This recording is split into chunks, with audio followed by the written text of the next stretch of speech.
Epic Gaming Night is made possible by the support of patrons like you.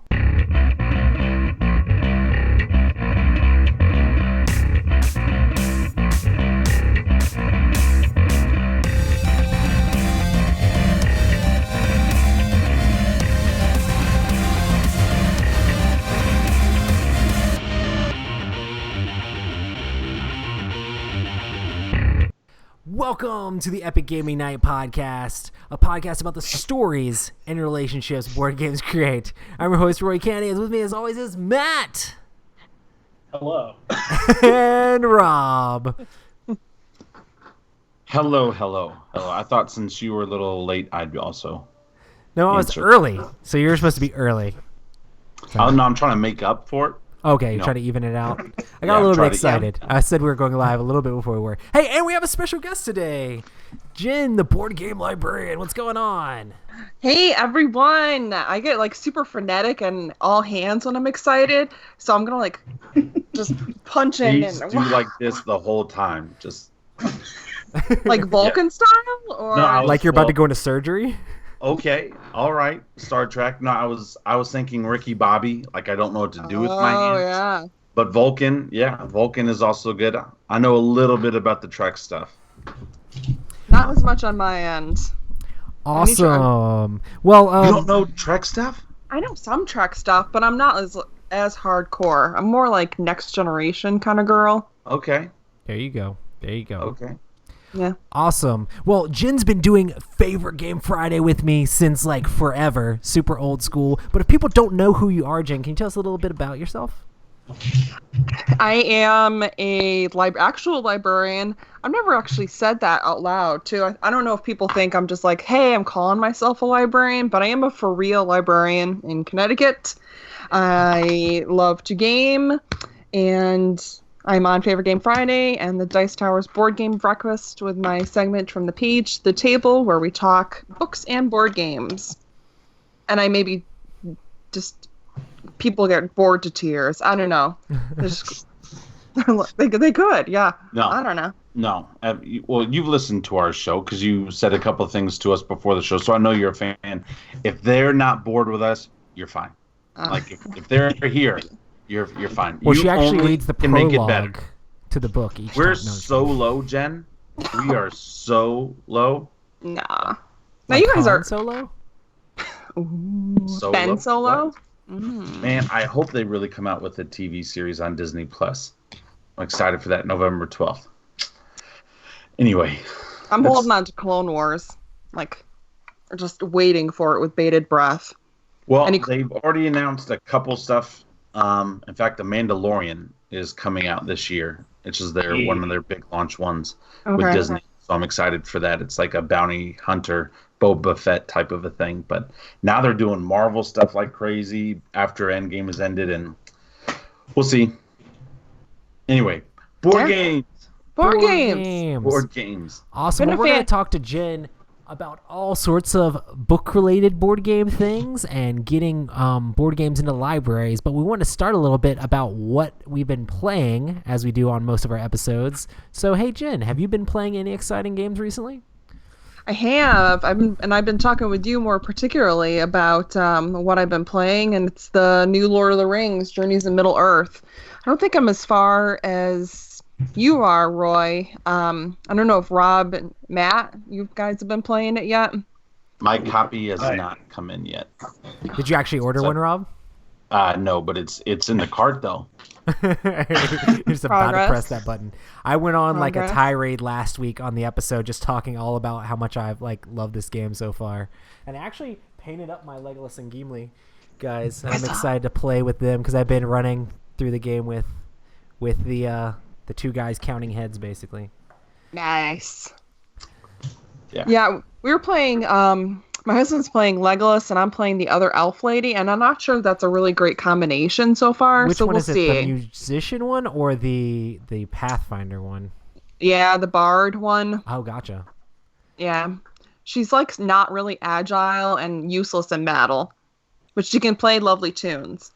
Gotcha. Yeah, I wonder if she's better in bigger parties or... I mean, I'm sure she's dealing out... You're giving all the inspiration tokens, right? Yeah. mostly.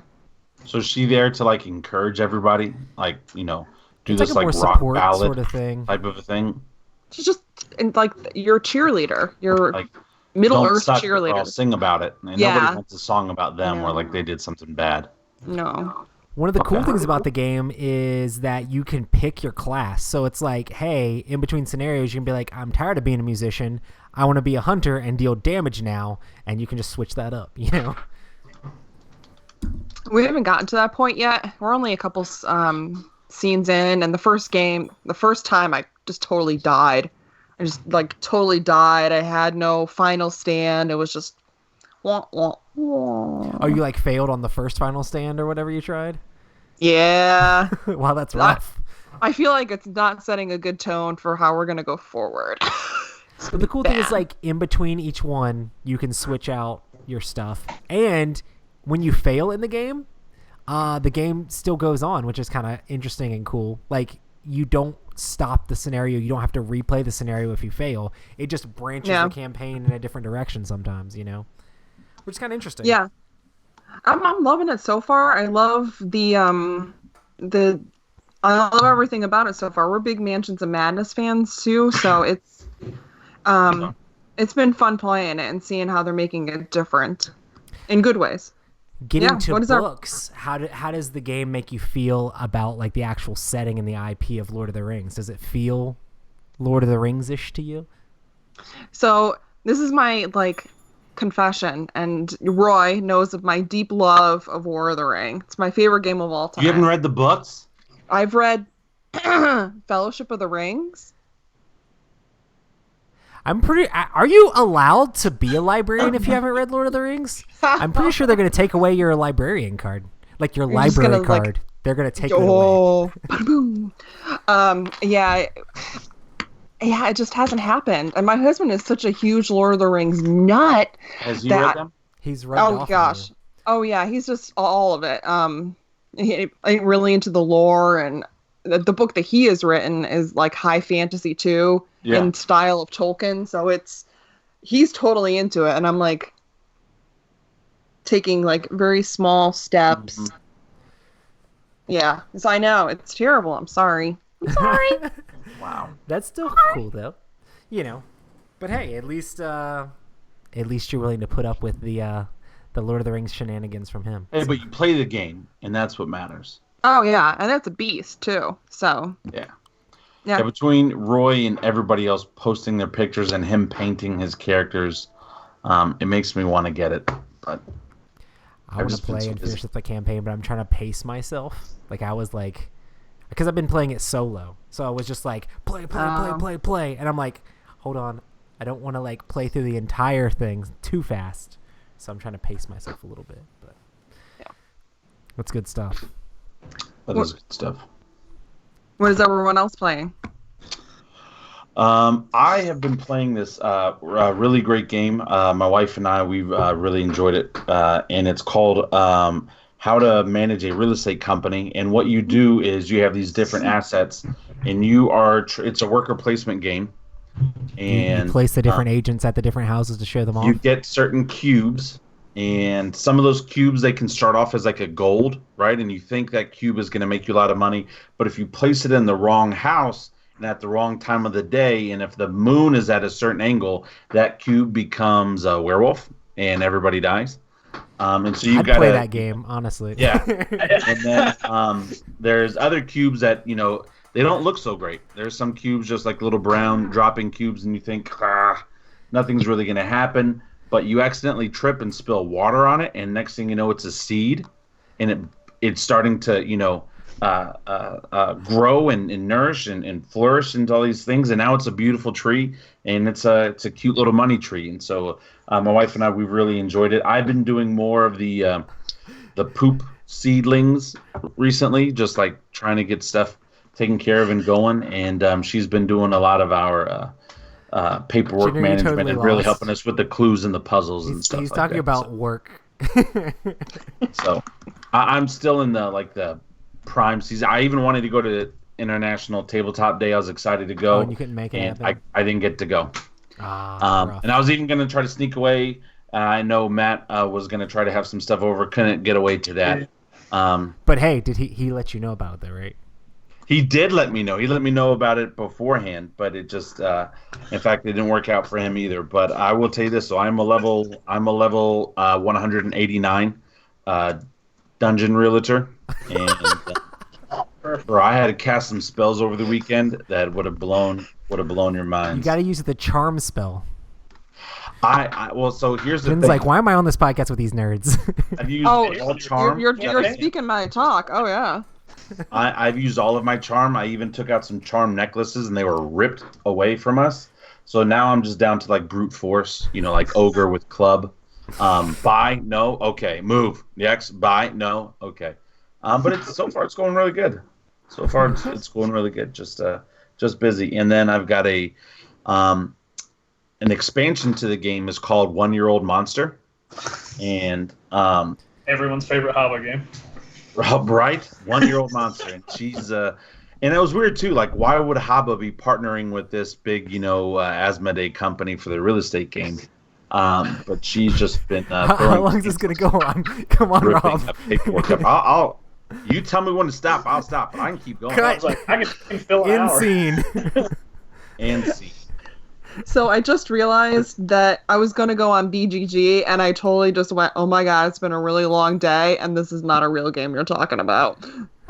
Yeah, he's literally just making up mechanics for his job. It's Okay. not a game. Just busy. Just from like the end of January through like June. I live vicariously through Roy and other people. I get to play every once in a while, but it's been a while. Or if we do play, it's when my wife sets up like a social get together, and we do a lot of party games, which are great. They are good. Enthusiasm. Oh, and here's another sad thing. Okay, since we're on all this super exciting train, my box did not come in yesterday. I was so excited. I was gonna start to mess with my stuff with Joan of Arc, Legends Joan of Arc. Did not come in, and then I checked my shipping label, and it just said pending. Like, they removed everything, and now it just says no. just pending. Oh, weird. Maybe Label they had to get a created, second just truck to help haul it all. Well, I checked the details of it, and this first wave is 40 pounds worth of game. Holy smokes. It's like Did you back that either too, Jen, 37.8 or like 38.7 pounds.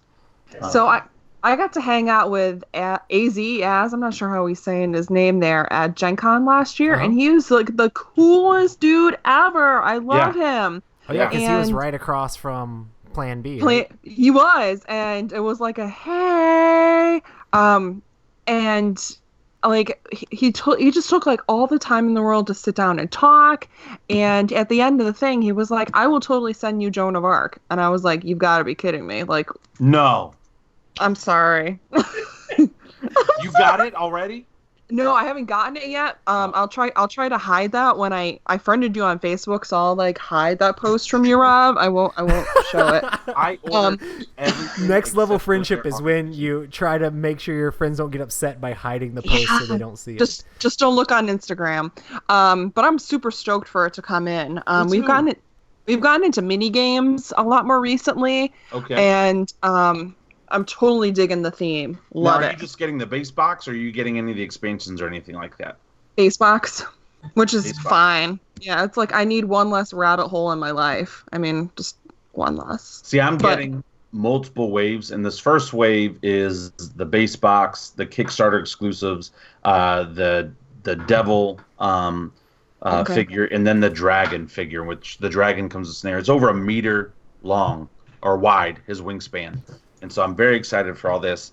And just, I don't know. I was pumped. I was excited. Last week I got my email last Monday, and it said, you'll be delivered on April 29th. Life is going to be great, Robert. Good for you. You've got Game of Thrones. You got Endgame. You got this. And your phone is working on your wrist. So that's awesome. And then, No, and I'm looking at the date and going, well, Yeah. and it didn't show up, and I was all sad. But here's crazy. I was so busy with work, I didn't realize it till today. Dag. So I'm done. Matt, your turn. I haven't played anything. Go, my turn. No, I'm kidding. There you go, man. Now it's your turn. Wait, you're not gonna make up a game about your job? No, my job sucks. Aw, too real. Well, I did something kind of interesting, which is kind of different. You got into Magic the Gathering again? I did not get into Magic the Gathering again, but so the newest set of Magic the Gathering is called War of the Spark, which is like a set that has a Planeswalker in every single pack. And if you don't know, Planeswalkers are these cards that have cool abilities, and they're like the different. I guess when you play the game, you're supposed to be a Planeswalker, but these are like extra cool cards. So Tom was like, "Hey, we should get some of these cards and like maybe do a draft for a video or something." And then I was like, "Hey, we're gonna go to the pre-release or whatever when it comes out." And we were just joking around about it a little bit. And then he's like, "Hey, well, we could like actually make a video of that." And so me and Tom Vassell decided to go to the Magic the Gathering pre-release on Sunday night. So we actually ended up playing the Magic pre-release. So what a pre-release is you go and you pay like it's like $30 to play, which is crazy. But you get like 6 packs and you crack the packs open and you build a deck and then you play kind of like casualish games, and each game you win, you can win more packs for each game you actually win against your opponents. And even if you lose, you still get one more pack or whatever. So we went and we filmed it, like talking about our experience and building our decks, and that video I think is going to come out next week sometime. But after I edit it, we played several games and I built, and I was like, "Hey, I really like blue black. I'm gonna like play blue black for my thing." And Tom's like, "Oh man, I'm such a noob at Magic." I mean, because he's played casually with like his daughters and like some friends and stuff like that. And I haven't played in a Magic pre-release for like 10 years, something like that, maybe 8 years, but like a really long time. So we built our decks and we played, and the first person I got paired up against was Tom. So me and Tom ended up having to play each other at the beginning. So one round won, so that was good. But yeah, so then I got paired up against another person, and we were just going to do 2 games and then drop because, Game of Thrones came out Sunday night too, so we weren't going to stay there like all night. We were just going to play a few games and get a feel for it. I also forgot that like Magic pre-releases are extremely long things. There's like an hour for each game, and there's like you build your deck for like an hour, so it's like a long thing. But I actually ended up winning the second round as well. So I won 2 rounds of Magic and then left. So that was kind of interesting because I ended up winning $10 in cool stuff credit as well. So, hey, got a little bit of my spent on Magic cards money back that I can spend on board games. But yeah, it was cool. It was fun. It's definitely like a lot of Magic, and a lot of people were super nice when we played with them. But it's definitely, you could feel that Magic feel in the air of people being like, "Oh, you're playing suboptimally," or "Oh, like I wouldn't have put that in my deck," that sort of thing. Yeah, but you went 2-0. I did go 2-0, so people can't complain too much. Yeah, they can't say too much. Yeah, I was actually super shocked. And after I went 2-0, I was kind of like, I mean, I drove Tom there, but I was kind of like, maybe I should I stick around? But no, I was ready to get out too. But we had a lot of fun, and we shot videos of it, and it was cool to play a little bit of Magic and play with some Planeswalkers.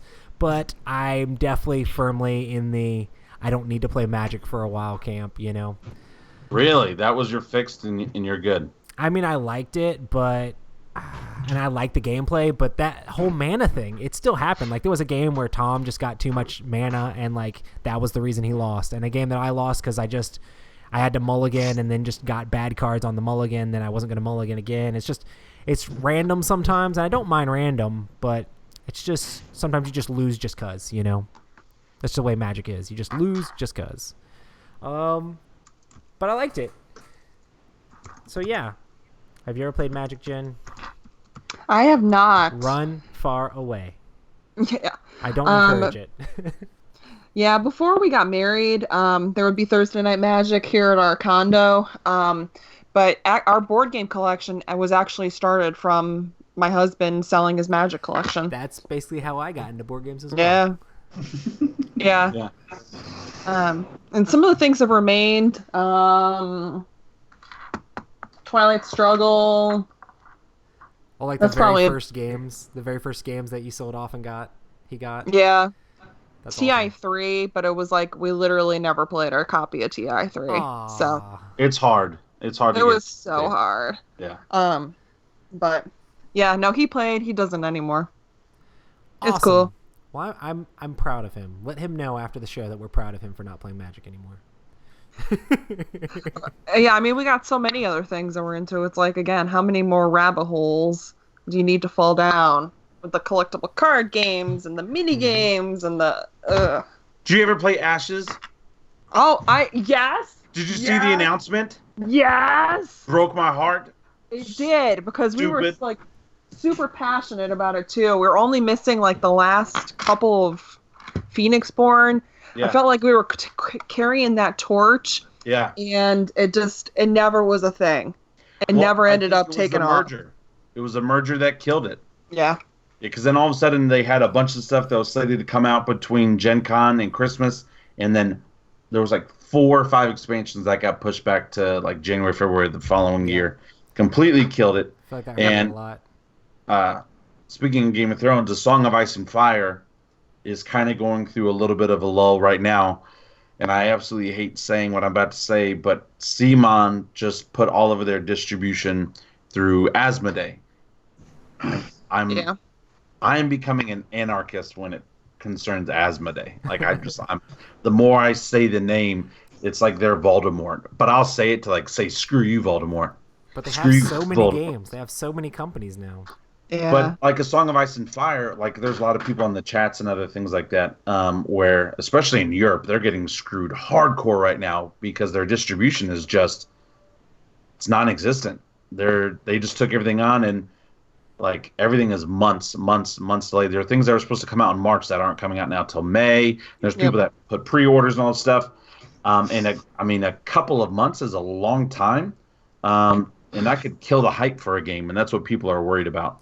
What's happening? So, but yeah, I was brokenhearted about Ashes. Sorry, Rabbit Trail. Ashes is great. I have a lot of fun with it. Awesome. Well, I guess we can get into our topic, which is just talking to Jen about all sorts of awesome stuff. Jenna. Oh. So- Hopefully it's awesome. First off, to get people... You seen the Lego movie? Everything is awesome. Everything is awesome. I saw the new Lego movie, and it said things can't be awesome all the time. I haven't seen it. Does it really say that? Unrealistic expectations. Does it really say that? Because it's going to break my daughter's heart. Because she says everything is awesome all the time. It does say that, but it's saying, hey, you have to work through that adversity because everything can't be awesome all the time. So when things aren't awesome, still work hard, you know. That's true. There you Oh, go. my always- daughters are like, Dad, just fix it. It's the moment when your daughter becomes an adult. She's just like, oh, After you watch the Lego movie, I guess I have to get a job now. exactly, she has to get a job. Like, after she watches she's it. 6. I want her to be 6. Like, I don't understand these parents who have, like, 6-year-olds that are teenagers. Like, no, be 6. So if your Lego thing breaks, like, I get upset. I'll fix it or something. But everything is awesome, Roy. Man, what a buzzkill. Roy. Sorry, we just watched You that just movie. pulled what Matt did about, yeah, I'm single and I'm going to die alone.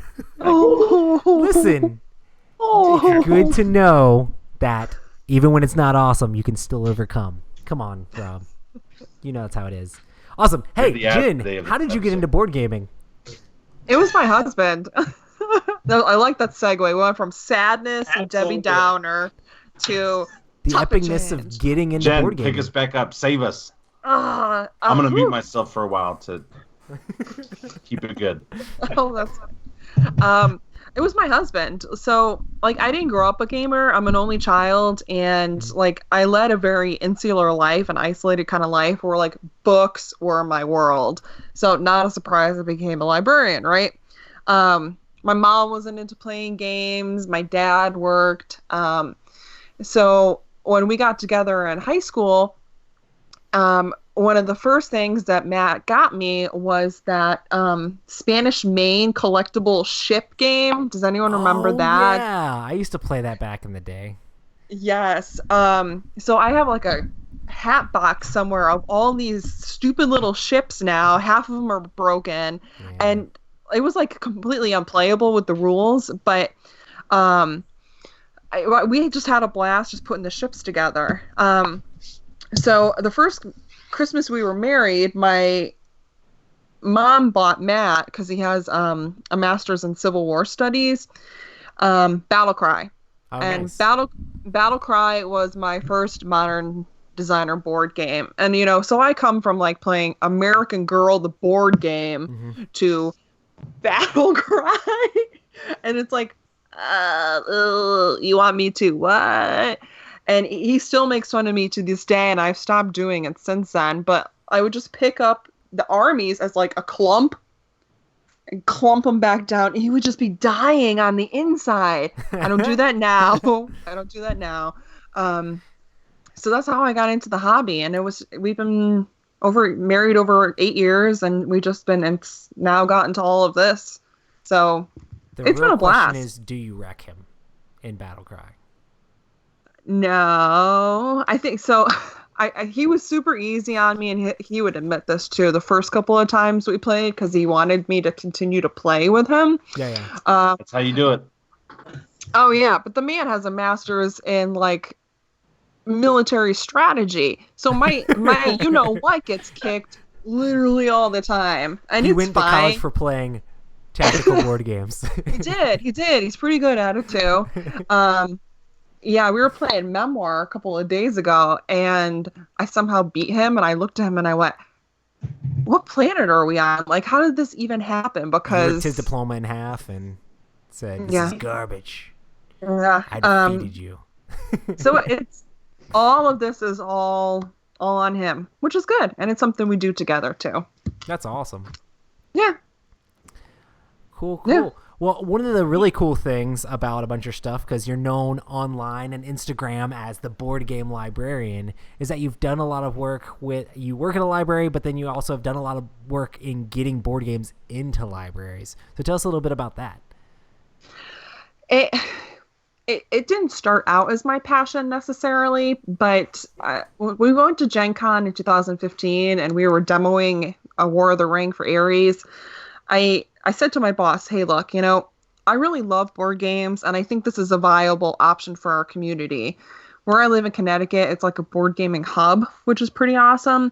We had great highway access, a lot of really young people too, and families, new immigrants. So I said, I think this might be a viable service to people in our community. And I said, let's do this for free. So it was me, basically, Gen Con 2015, hustling the hustle, handing out cards, you know, talking to people, networking. And it grew over time to the board game group that I have now in my library, and then the circulating board game collection I have, to like speaking at conferences, which is what I did today. My superpower. Okay. Making gaming awesome. Just being like a total advocate for what we offer, and being a third space, being free. You know, if you don't have an FLGS near you, which a lot of people in this country don't, most people have a library in their town. So just that's in a nutshell kind of some of the stuff that I've done. Today I talked about building a board game collection for your library. Like, where do you go? What do you do? What do you buy? What do I recommend? And it's like, to me, it's old hat, but for so many people, it's like this idea. You're probably that blowing their minds. Hmm? I said you're probably blowing their minds. Yeah. Like, not to be funny or anything like that, but like, do you get asked the question a lot? Like, oh, is it Catan or Monopoly? So my story about Catan is, when I had it for my board game group, they wouldn't even touch it. They didn't even touch it. I put it out for circulation. I can't keep it on the shelf, which was really bizarre. But it said a lot to me about the kinds of gamers that I'm getting, and what people want. But yeah, I get all the time. People look and they come in and they're either completely overwhelmed, or they're in Disney World, and they go, but no Monopoly, no Risk. I go, oh, let me introduce you to the wide, wonderful world of gaming. It's beautiful. What's I'll wrong hold with your Risk? hand. I don't know. Never played Risk, but that's one of the ones that they ask for. I've never played Risk. That's another confession. I'm sorry. Hey, I have 22 different versions if you need some for your library. Okay. I really do, and they're Gen Con. all different. Gen Con. I won't be at Gen Con. Are you going to Dice Tower Con? No, that time of year is super hard for me with summer reading and stuff. Yeah. Yeah. No, Gen Con with school and everything starting back up and taking the girls and all that kind of stuff. Yeah. Yeah. Yeah, it's tough. So. But you know that's like an easily recognizable title that people can at least pull from the air. I get Stratego, Categories, Scrabble, those kinds of things asked for a lot. But yeah, it's good.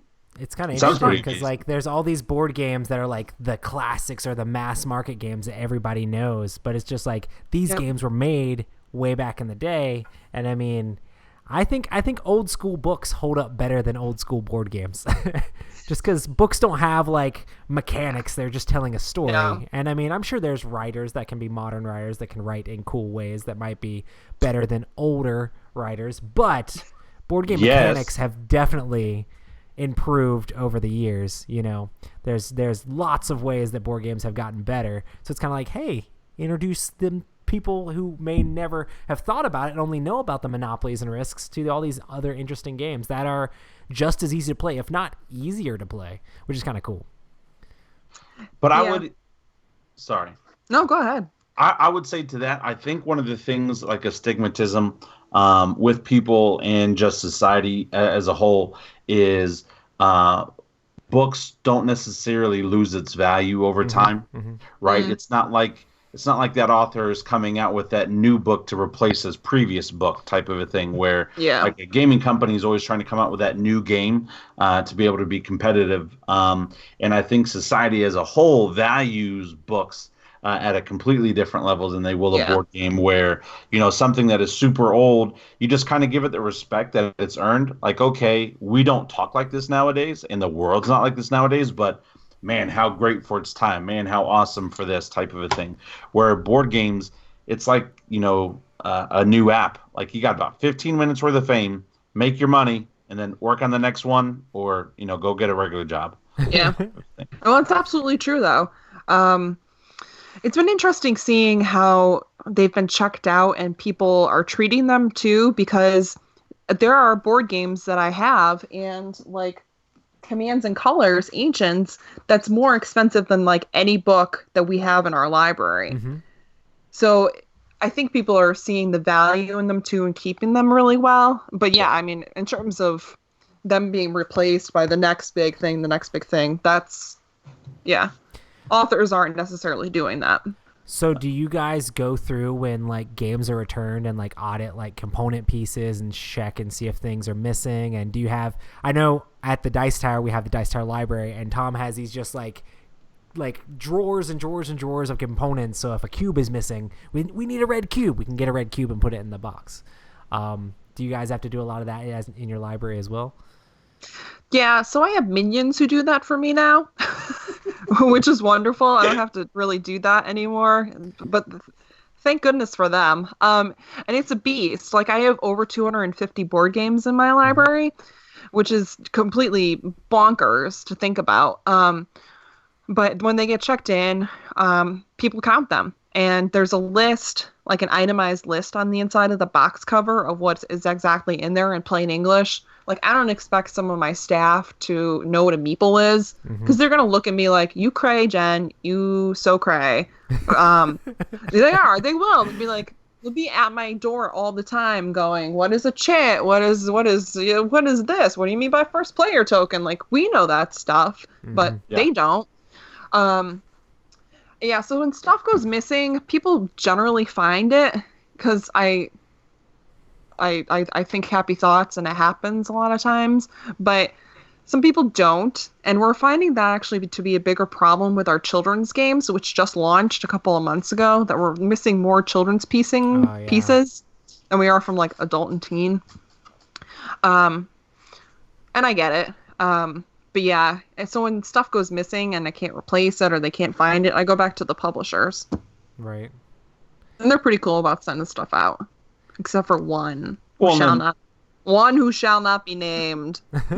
Asmodee. They are amazing at sending stuff out to me. They don't even Not ask the stuff questions. that we want. I'm sorry. All right, never mind. I'll stop. Nah, I get you though. I get you. Yeah. Yeah. So there's like all kinds of trains of thought. Like some people will weigh them. They'll put them on an actual like one of those little weighing things, like you get for Weight Watchers.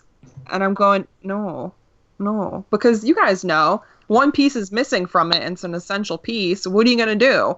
The scale isn't gonna tell the difference. So Yeah. it's a process, but we have it streamlined now that it just is like old hat. They That's don't awesome. grumble. They all know that it's a really well used service. I think if it was just kind of like no one was buying into it, no one would do it. Yeah. So Have any of your librarians gotten into board games that weren't into them before by seeing the collection in the library? there's a couple. I work with like one of the coolest, geekiest staffs I've ever worked with, and there are a couple. Like the woman who has my position, whose position I have now, I wouldn't describe as a board gamer at all, but she took home Telestrations for Easter, and she was a little skeptical, and she came back Monday night and said to me, "Oh, Jen, this was just so much fun. We had a blast. We were sitting around after dinner, just, and everyone was having so much fun." And like those are the moments you live for, right? When you can convert someone and they recognize that, hey, you're not just doing this kind of wacky hobby, you're just not talking games and out of your nose all the time. But those are the rewarding moments. So yeah, there's been a couple. I really feel like there's so many board games and so many publishers making games. I feel like there's a board game out there that almost anybody would like. It's just pairing Yes. that person with the right board game. I wish there was like a better way to like figure out what board game would be the best for someone, especially these people that have never played board games before. It's so hit or miss depending on like the complexity level they can handle and like the themes they like. But I feel like there's something out there that everybody will enjoy. Not the same game, but different games, So that's like literally my job some days. Before I left work, in library land we call it a reference interview, but like we're getting the information from people like you would in a game store. What have you played recently? What have you liked? Do you like dice? Do you like cards? Do you like longer games? And so that is my job some days, pairing the right person with the right game. And it's so rewarding when people come back in and say, hey, you recommended Ice Cool for my family. My daughter loved it. My 5-year-old creamed me, and we weren't even letting her cheat. So again, when you compare the right game with the right person, it's like magic happens. And then after you find one game that they like, you can go off this. Well, if you like that one, then you probably really like this one too. Yeah, you become like Charlie Day, and It's Always Sunny in Philadelphia with the big thing with the points and the lines and everything. You're like, if you like this, you like this. And so it's a wonderful thing I get to do. What is that? What is the person that smells wine?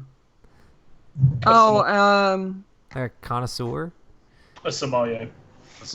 Yeah. You are a board game sommelier. Yay! Could totally be that. I could totally be that. You're doing that. I'm doing like I'm sniffing the games. Well, no. And you're like, But this you're is a like, great oh, year. You'd love this one. well, no, but in a way, you're like, hey, do you like dice? Do you like this? All right, this game is for you. This game is for that. Like, you could throw them off one day and just say it's got a nutty flavor to it, or it's got a nice earth rich tone to it, or something like that. If people are listening, right? Oh, yeah. Catch them, be like, so this has scents of nuts and oak. It's been barrel aged. Yeah. Yes. Yeah. Barrel aged board games. That Yes. sounds like a board game cafe or a board game pub. Yeah. Ah, I like that. Board Awesome. it's fun. Yeah. It's fun. So how can publishers get their games into libraries, and also like what benefit is that to the publishers themselves? So this is something that, like, I would love someday to have a meeting with publishers, like just people in my community talking with the board gaming community, like the people who are in charge of these kinds of things, because I think there's sometimes a disconnect in terms of, well, I got XYZ library in Ohio that's asking for a board game. Like, what is the return on investment? Because, they think, It's for me, and of course I'm hugely biased, there's innumerable returns on investment. And I was just talking to someone about this today in my presentation. She was like, well, why circulate board games? Why have board games in your library besides just like having numbers and data?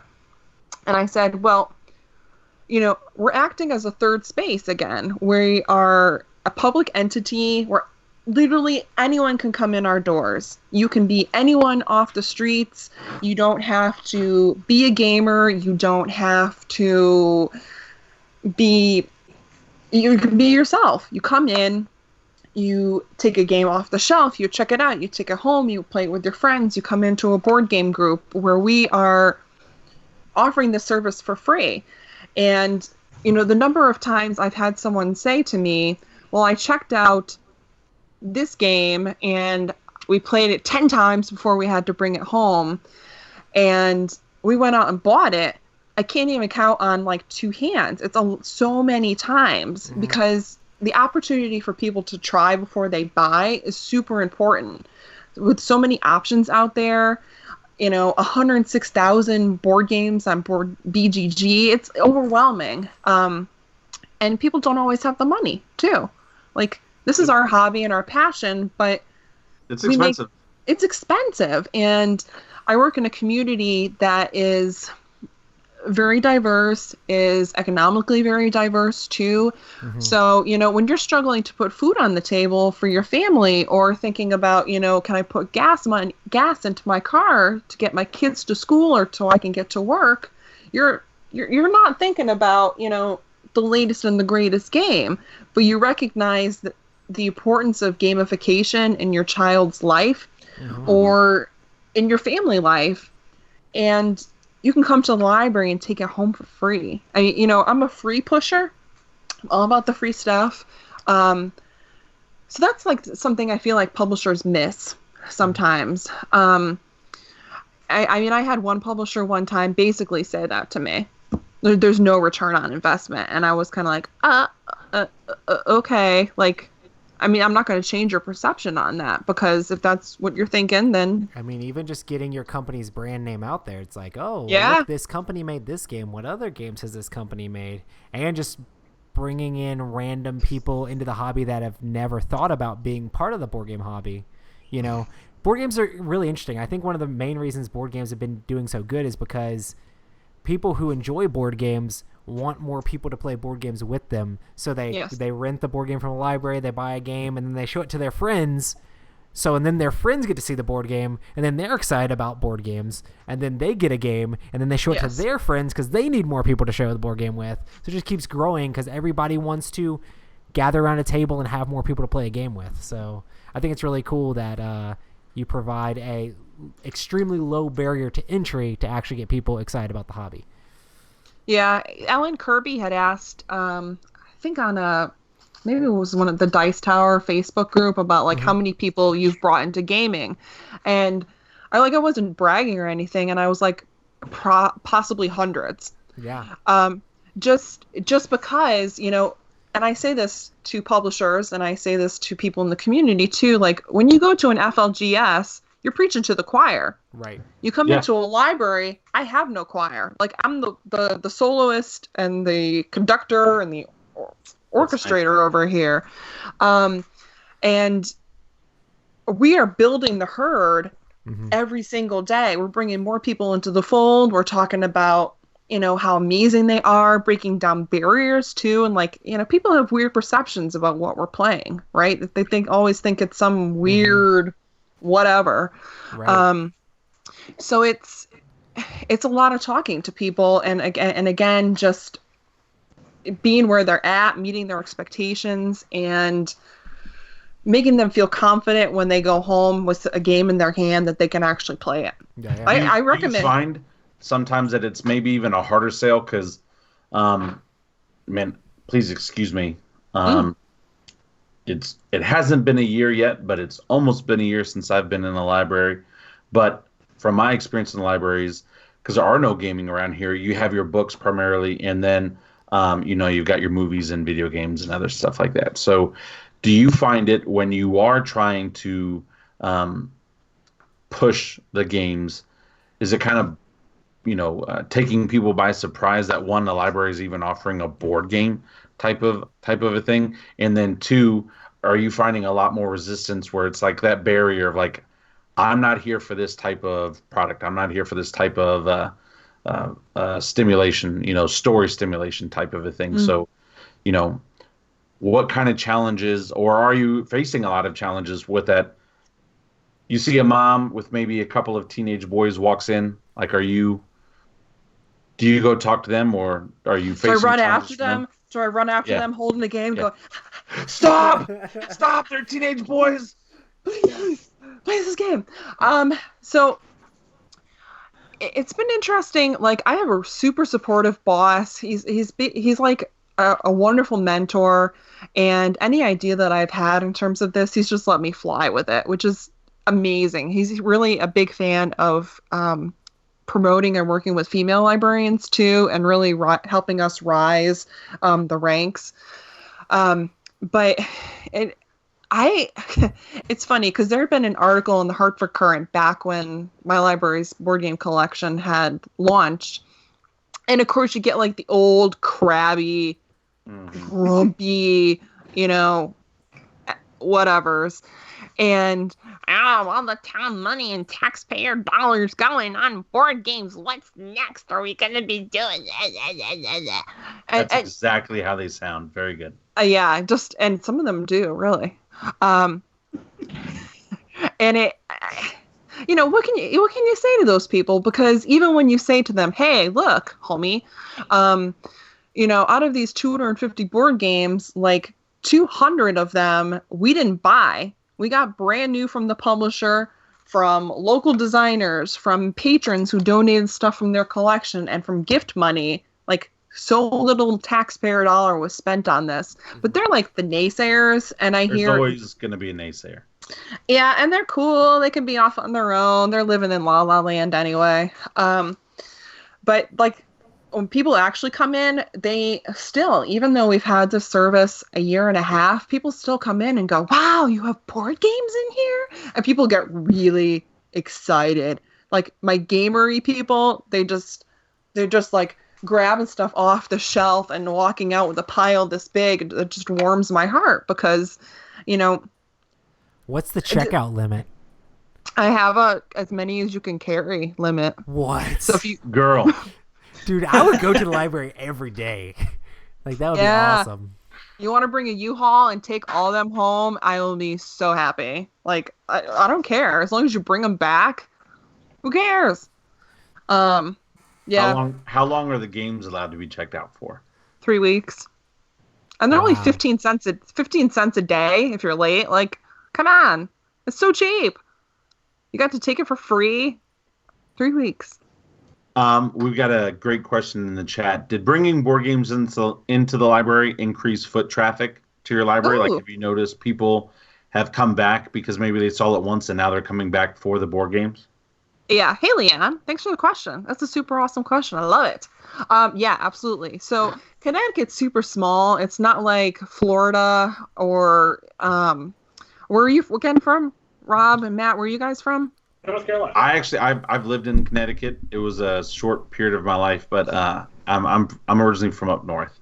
Okay, yeah. So And I bet you don't regret moving from Connecticut, right? my dad was in the Army and we moved all over the place. So, Yeah, so we're super small, so you can drive from one end of Connecticut to the other in like an hour and 15 minutes. It's super crazy small. So I have people who come from down by the coast who drive literally an hour to come up and check out board games. And then they go home and they have to be returned to us. They can't be returned to other places. But people come from all over Connecticut to check these out. And yeah, we've had people come just because of this particular collection. I think though, if you're going to say they come from all over Connecticut, maybe say, and I'm not trying to be super critical, but you start that off saying, yeah, it takes 15 minutes to get across Connecticut. And then people come from all over Connecticut to come get these. Like, an hour and 15. But, so, like, there's this thing in Connecticut. It's like old New England ideas, I guess, where, you live in one town and you're like, but I don't want to drive to the next town. Like, it's too far. It's just too far. And I don't live in, like, the Gold Coast part of Connecticut either, which is, like, where the richy rich New York City people. I live, like, in industrial Connecticut, and I work in industrial Connecticut. But, yeah, it's all relative. But people don't want to drive. People are lazy. Do you have to have a Connecticut library card to be able to check out the board games? Yeah, you do. You do. What if we had a Gen friend card? Well, I will check them out on my personal library card, and I'll spot all three of you. Sound good? Rob's like, Okay. you gonna be charged 15 cents a day? No, I'm just kidding. I'm not saying like I'm rolling in the dough, but 15 cents, I can handle that right now. Yeah. Okay. Here's a 20. I'll see you next year. That's good for it, right? Jason Maselli, who's hey Jason, yes, we have a Gold Coast. You didn't know that? So it's a thing. Yeah, it's it's the part of Connecticut that people think of when like you see the movies. It's like Yale territory, and everyone wearing blazers and fancy Ralph Lauren polo shirts, and I'm in like not that part. Yeah. But your part is killing it. Oh yeah, I'm kicking rear. I mean, That's right. I have the largest and the best circulating collection in the entire state. And Wow. yeah. So That's awesome. it's yeah. That's I awesome. only aim for awesome, right? Making games awesome. Nice. I want your job. Hey, come on up. I know it sounds fun. My wife I'll won't. hire. Yours. So I guess we can switch gears a little bit. I know you talk a lot on Board Game Breakfast about books and board games. What are some of your favorite games based on books? So I already said War of the Ring. Roy, one of these days at a convention, it's totally happening. Every time I see you, I'm like, Roy. I mean, do it's it. only a Let's do it. 4-hour game. You know how to play. We can get it down in like 2 hours. We could totally do it in 2 hours. We'll get Well, if you That'd just be a let, rush if you 2 just let- hours. What do you play, Fellowship or Shadow? Shadow. Easy mode. No, I'm just kidding. If you just let Frodo walk to the cracks of doom, then it'll be fine.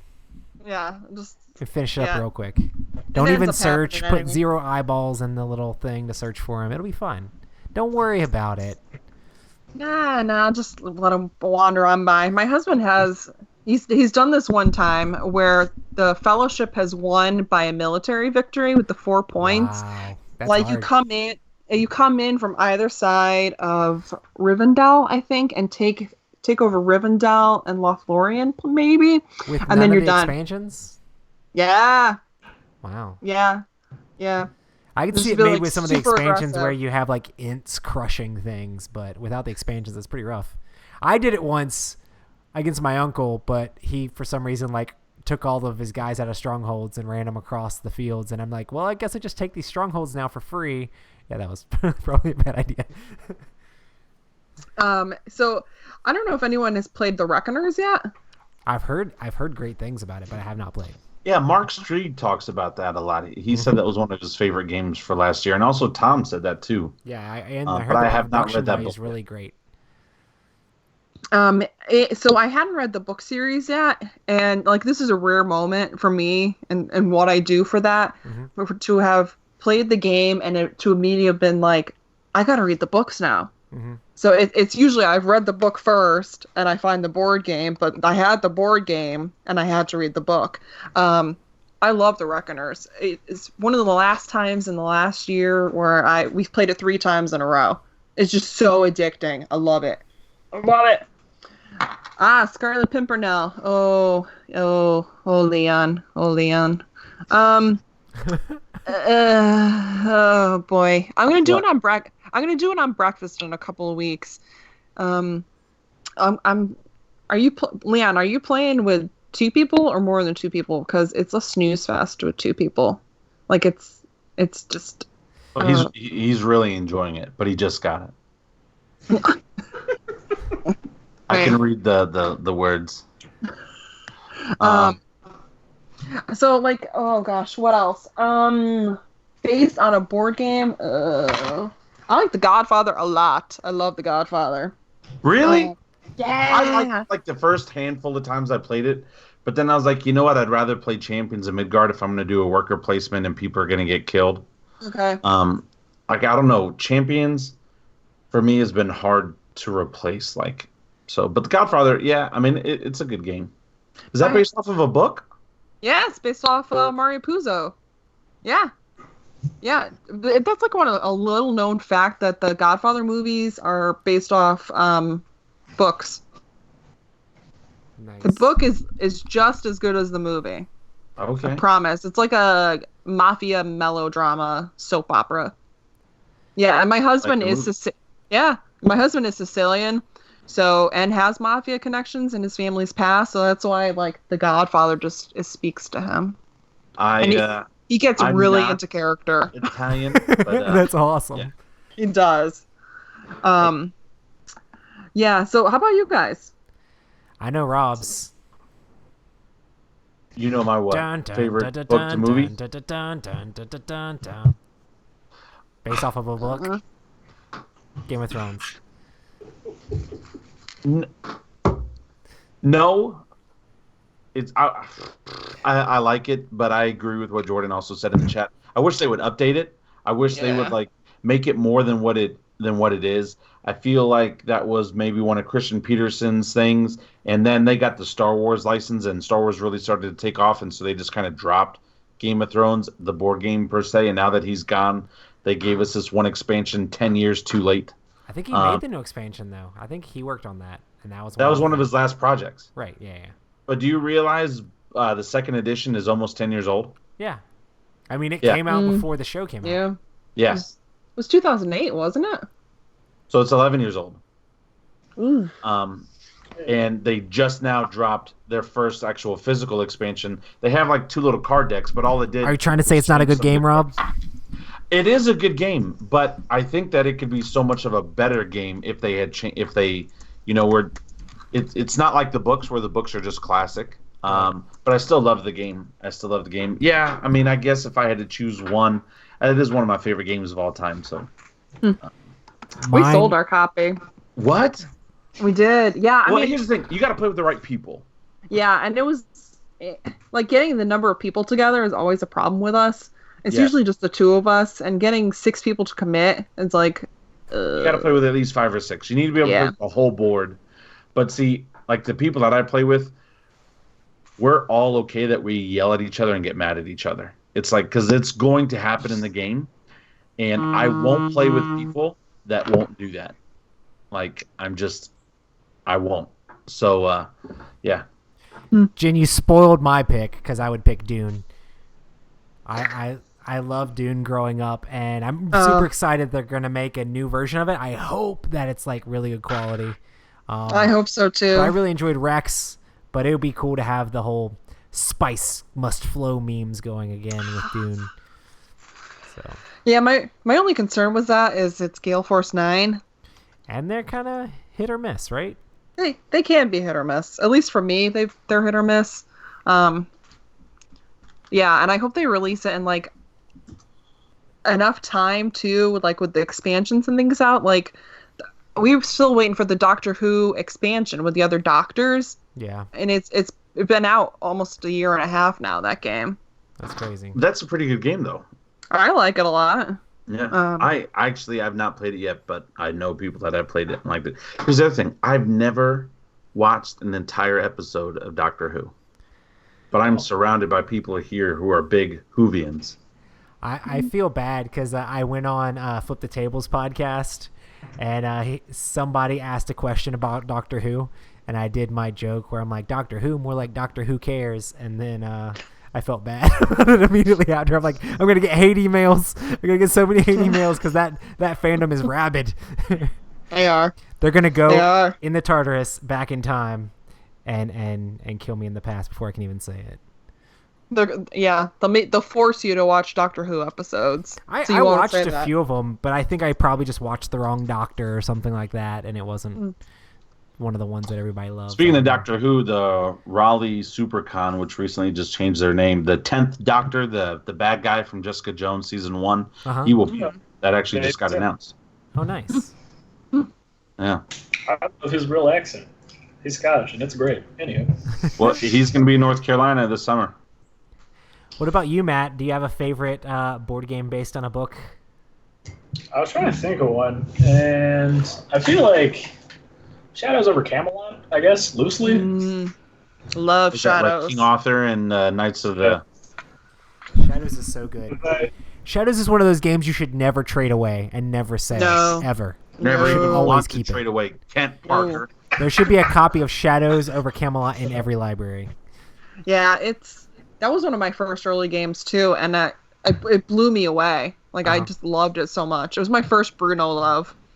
I feel like Yeah. it's one of the games that helped like just solidify me into being in the board game hobby, you know. So I Yeah. played Battlestar Galactica and loved it, but playing Shadows over Camelot and Arkham Horror, actually, Mansions of Madness and all the Arkham series is another great series based Yeah. off of books. Short stories mostly, but Lovecraft books. You can definitely see a lot of those themes. Some of the Mansions of Madness scenarios are like ripped straight from Lovecraft short stories, so it's pretty interesting. I've got to play the new expansion. Yeah. Like the what is it? Escape from Innsmouth scenario is like very Yeah. very much like Shadows over With Innsmouth. the fish people. Yeah, with the fish Oh. people. It's like it felt like you're playing through like that sort of scenario. So I mean, it's not 100% there, but like you get the feel and the gist of like what's going on in that story, and it's pretty cool. We did not have the whole map opened up yet, and we started to go outside for something. And you know how like the rioters... Did you actually try to spoiler fight the alert, riot? We ran right into the riot because like we walked into it. You're supposed to run Yeah, away from the riot. Well, We did too. it was so scary too. Like we were all like, "Oh crap!" Like once it said put these there and put this there, and then And then put you look at the rioters hit there. points, and it's like 57 hit points. You're just like, No, we ran into the boss one. It was 186. Hey, Yeah, we died. We totally died. We did the exact same thing, Rob. And we're I like, definitely- let's try this another day. I definitely Ugh. lost the first time, but then after playing it again, I've beaten it like twice since then. But it's one of those. It's very much like you got to sneak around, you got to be sneaky and try to avoid It's one of the my mobs. favorite scenarios. I'd have to say because of the NPCs too.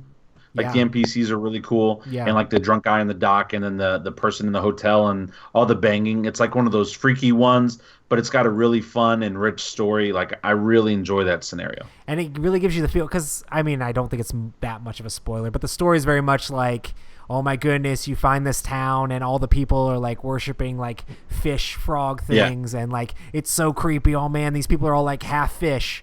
And then like at the end of it, it's like, well, you technically have ancestors from this town, and you feel like you might actually be half fish. That's basically how the story ends. But it's kind of like, it's kind of like, oh crap, you're half fish. I don't know. It's kind of funny. But And side note, yes, comics are books. They're different, but they're books. Oh yeah, absolutely. Yeah. So Marvel Legendary, gosh. 100%. yeah. Oh, absolutely. They're totally books. And you got that from a librarian, so there's your answer. Yeah, if the librarian says that comics are books, then go to town reading some comics. Adam, we're playing Hydra at DTC. We're Oh, that'd definitely be playing awesome. Hydra. And I need to get dates. Are you coming down again, Adam, for Cabin Con? Let me know what dates you're available. I know I'm talking to chat right now. I apologize to everybody listening. I know. Jen, you're more than welcome to come down to Cabin Con as well.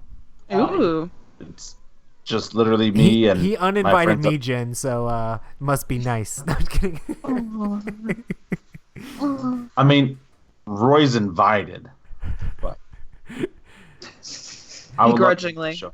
Last time I was like, Cabin Con. Rob's like, oh, I mean, we probably have limited space, so I'm not quite sure if you can make it.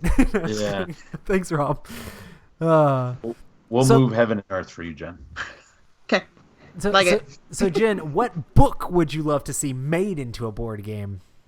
Well, I loved. Was that? It might have been Adam who brought that up in the chat there. So it's not a book; it's a comic book. I want to see a Wonder Woman game. Yeah, Like a a solidly Wonder Woman. Actual, like a solid Wonder Woman game. That's what I'm really looking for. I played. So as a gag gift for Christmas, my husband got me one of those ones from those calendar stores. Mhm. And it's garbage. Oh god, it's like Yeah. Talisman and Monopoly had a baby, and it's just oh yeah, it's as bad as you think it is. Oh yeah, and it's so bad. It's like good. It's all I got, and I'm holding on to it until my desire for an actual Wonder Woman game comes out. You're just gonna have to 'Cause- take up game design and make it happen. Yeah, I keep like winking at WizKids because I think they have the board game license, and I'm like, WizKids. They could get a DC game made, I'm sure. Yeah. So Hitchhiker's Guide, someone brought up in the chat too. Like that was one of the first things that I paired on breakfast with Galaxy Trucker. Mm-hmm. I can Um, see it. yeah. Yeah, some of the things like that I would want to put into board games, I would never want to mention in public because it would just be embarrassing. It You would can be say like Twilight. It's fine. No, that would be Rob's pick. Oh. That would be Rob's pick. you know, it'd First be of like all, I love Twilight. Even wrong Jen's with laughing Twilight. at you. Hey, if comics are books, then Twilight is definitely a book. God. And we'll It's see. just barely a book. Jen, is Twilight a book? some people think it is. Oh my gosh. I love that. I love that. It's all right. It's fine. We got that. We got that. A librarian said some people think that Twilight is a book. Oh man, I have authors and other people in the writing community make fun of me all the time. Like you, Hey. you like and read Twilight?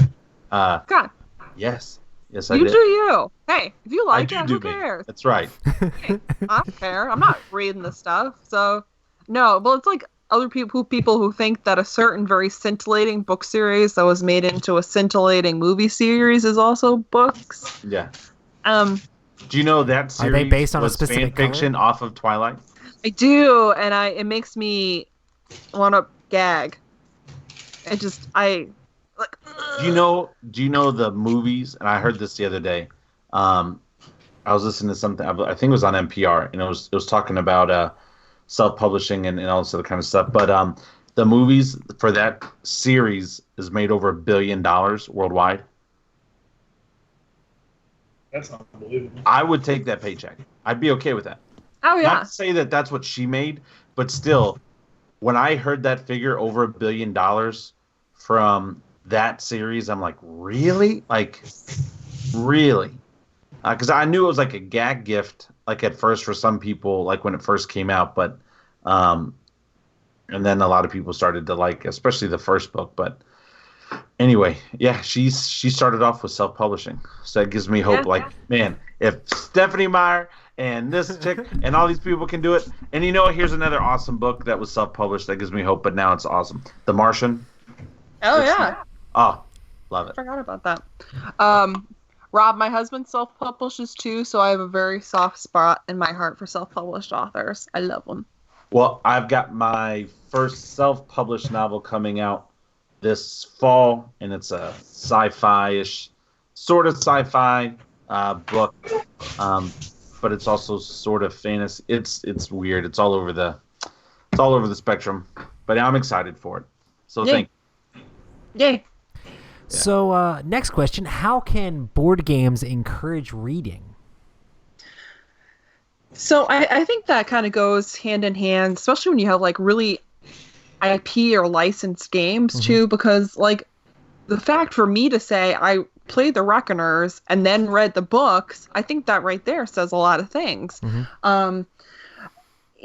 So in terms of like, you know, the spiels that I give parents when I see them with kids, and I'm talking about hand-eye coordination and spatial thinking and pattern recognition, it encourages literacy like right out the bat, because especially for children, you know, they're reading their cards, they're doing critical thinking, they're thinking about other options.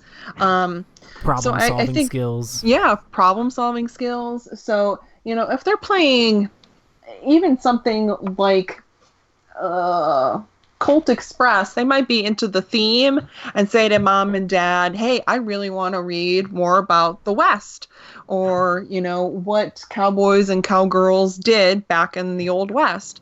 So I think, you know, you hook them with a theme that they're interested in and want to learn more about. And it's a hand-in-hand situation. Yeah. So nice. You'll have to pardon me. One of my cat children is starting to climb our rafters, and I'm texting my husband like he's gonna leap into the rafters. Cats. I was not a cat guy until we got our cat, and then the cat made me like it, and so I liked it. Your cat? Like, it trained me. The cat trained me. It was just like one of those things where it's like, no. You're weak. Bro, I was not weak. It would just come sit in my lap or sit on my laptop wherever I was typing or working. And it didn't want much from me, but for like 10 minutes, I had to pet it. After that, it would leave me alone for the whole day. But it's just like, no, and it always came at the time where I was like really busy. And it was just like, I understand you're stressed right now, so you just need to pet me. Yeah. Cats are cool like that, though. Yeah. But I grew to like the guy. They're cool. And then they're ginger jerks like mine is. So, yeah. So, do you like games with actual like heavy narrative and lots of like reading and stories in them? Yeah. I'm really a theme kind of girl. I play anything. Unless it's pick up and deliver, then I'm going to punt you out the back door. I hate pick up and deliver. But, oh God, yeah. I mean, even just looking at like the stuff that's behind me, some of my all-time favorites are ones that are super theme heavy. And I love Star Wars Rebellion. That's another awesome favorite of ours. Mansions. Blood Rage. You know, stuff that's really just telling a story, because I think being a big reader too, we like hearing stories, we like telling stories. Yeah, so those are always ones that I gravitate to the most and that I love. Have you played Tales of the Arabian Nights? I guess that's another one based off of a book. Yeah, and you know, it is, and we actually sold it somewhat recently. Oh, gotcha. It started to get like samey after a while, Gotcha. And then it wasn't fun anymore. And you know, you from the definitely shut can't up take it seriously at all. No, we were following the shut up and sit down model. If you've seen their review of the game, like anytime you have an option to enter, you just enter. Like they were talking about, you know, you open the door and you enter the dungeon, and then there's a lion in there, and then you enter the lion, and you just, you know, it was getting ridiculous. But yeah, we recently played Call to Adventure and really liked that. Just making up stories about our characters and how devious we were or not. Oh, nice. So like storytelling games. Yeah, those two sometimes. When you do those types of games, whenever you're reading the narrative or the story, do you make voices or anything like that, or do you just cold turkey read it as Jen? My husband would say that he's the reader. He's the actor in the house, and okay. Yeah, because when I taught him Power Grid, it was the worst thing ever. I was literally going, "Thank you for your purchase of Power Grid. Today, we're going to build routes." And he's like, and then we're "What?" going to do some math. and then we're That going sounds to like do a a lot great of one. math Read and the rule book, though. It's so good.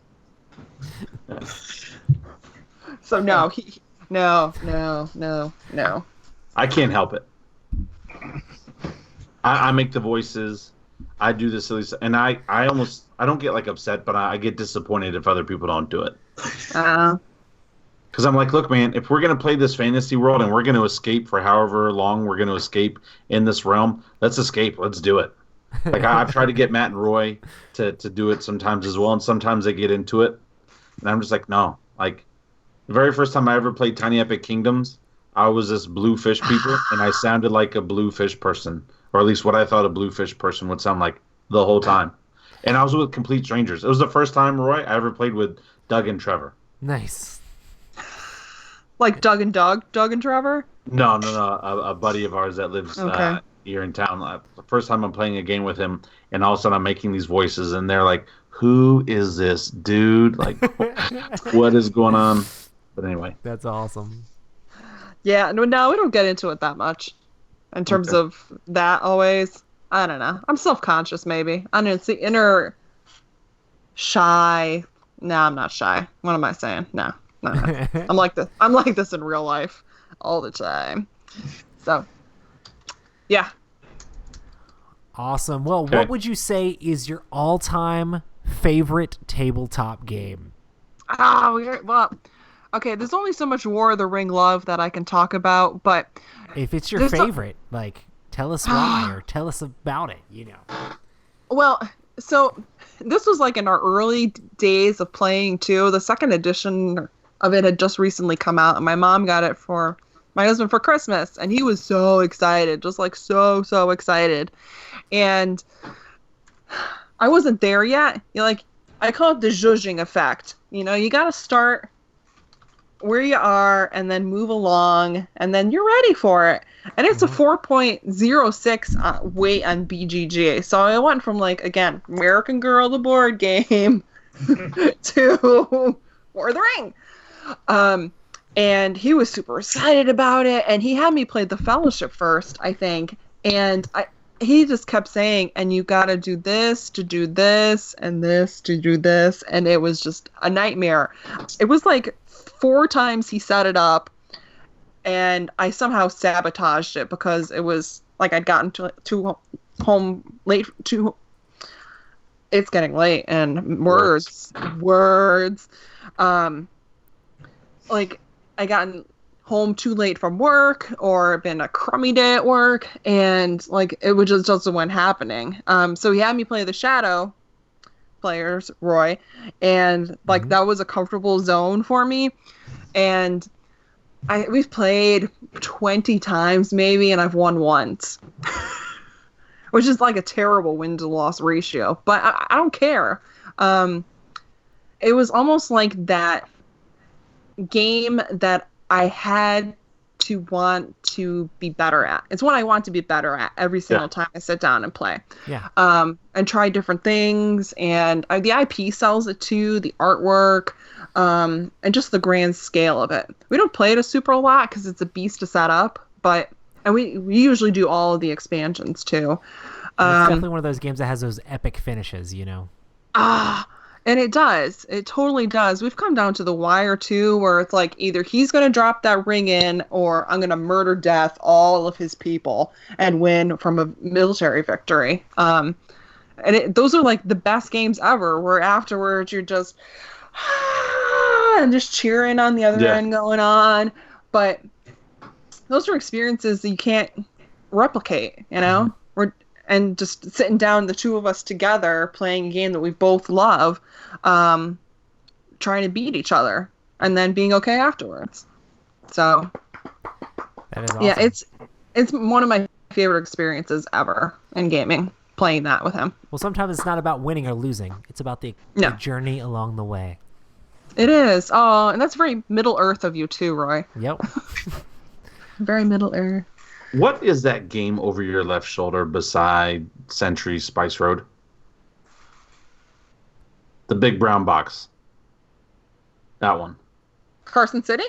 Okay. Yeah. I thought it was something else, and I was like, did they get you your copy early? Of Joe. They're still stalking it. No, Nah. not Joan of Arc. I thought that was Cthulhu Death May Die. And I was like, what is this? Oh, Sorry. yeah. Nah. I get a lot of questions about that one because we have the sleeve from Gen Con. Yeah. So I get that in comments sometimes, like, what is behind your shoulder? And then but It's the superior version of Century. it is. Golem. It is. I'm a cat. I like I love fancy, shiny Emerson. things. So how Oh. I know you said you did demos with Ares, and I know you've done demos with Plan B. Like, how many different publishers have you done demos with, and how are those experiences?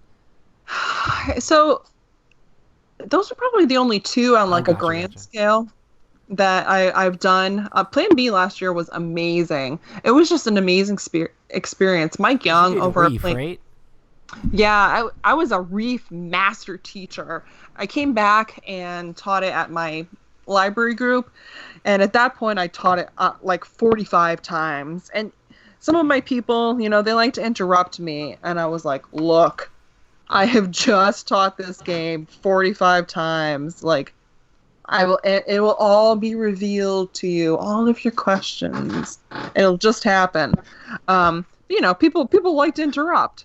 But yeah, it was a really fun experience. And Ares, that, like, just going to your first Gen Con and teaching this epic game, that was unreal too. This year I'm not. This time no teaching. You okay over there, Rob? He's laughing at Adam in Whatever. chat. That is awesome. Are you going to be doing? That leads into the next question: are you going to be going to any cons this year, or what cons will you be going to? Yeah, definitely Gen Con. I'm doing a couple presentations on Trade Day. Oh, nice. And I'll be a free roaming person this year. I loved doing Plan B, but it was restricting too. Yeah. Like, I love being out on the show floor and networking and playing, and just talking to people too. But yeah, PAX Unplugged if it works with my husband's schedule, and if not, probably nothing else. I'd love to go to Dice Tower Con, but the timing with 4th of July is just terrible. It's terrible. You have big plans on the 4th of July? No, but like, I don't have enough seniority at work, Yeah. so I would never get that off. Gotcha. Everybody's got to get their books for that holiday weekend. They do, or movies or games. Games. They gotta get their games, their party games for their people. You Yeah. gotta get all those copies of Hanabi out to everybody for 4th of July with the fireworks. Nice. Awesome. Well, is there anything else you would like to talk about or promote before we close this thing down? I'm excited for a friend of mine who I know locally. He's from Connecticut. He gave me a game to review that's going to be dropping on Kickstarter soon called Dungeon Drop. It's this like 15-minute game in an 8-bit style with cute little chibi artwork on it.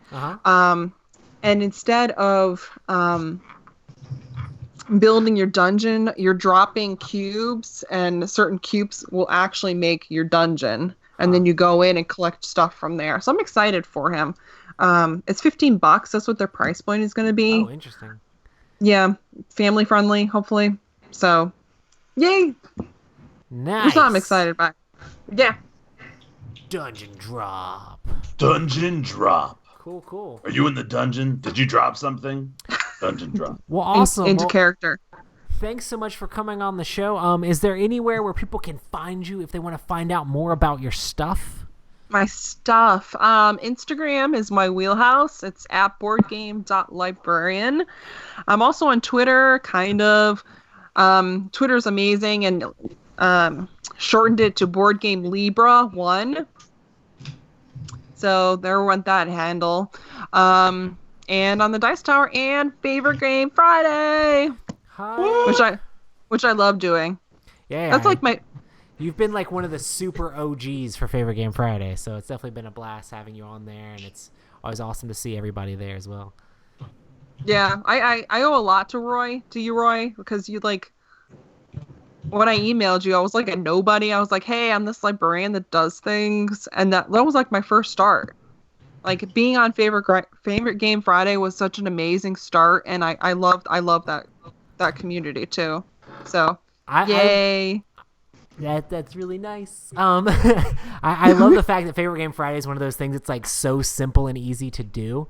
And some of these people that like aren't used to being on camera or aren't used to like doing different media things or just are interested in like starting to do that sort of thing. It's really cool how many people have like filtered through Favorite Game Friday into like the Dice Tower or into doing their own board game media stuff. It's kind of crazy how many people have come through this silly little like, hey, just talk about your favorite game each week in a crazy category. It's just so simple to do.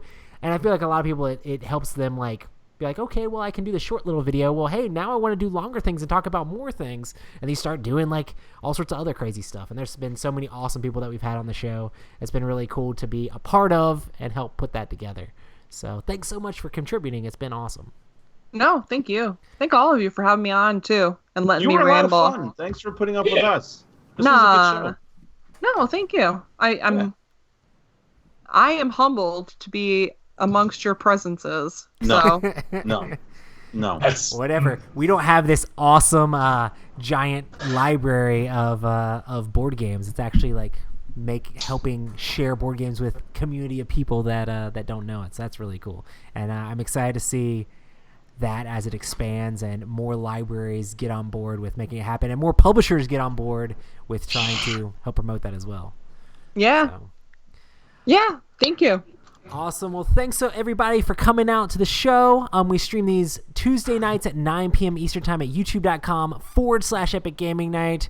Make sure to check us out on Twitter and Instagram at Epic Gaming Night, at Shades of the Mind, and at Newman Plays. Board Game Newman. Newman. I'll get That's the one I'm doing for this show. And then I've got my writing one.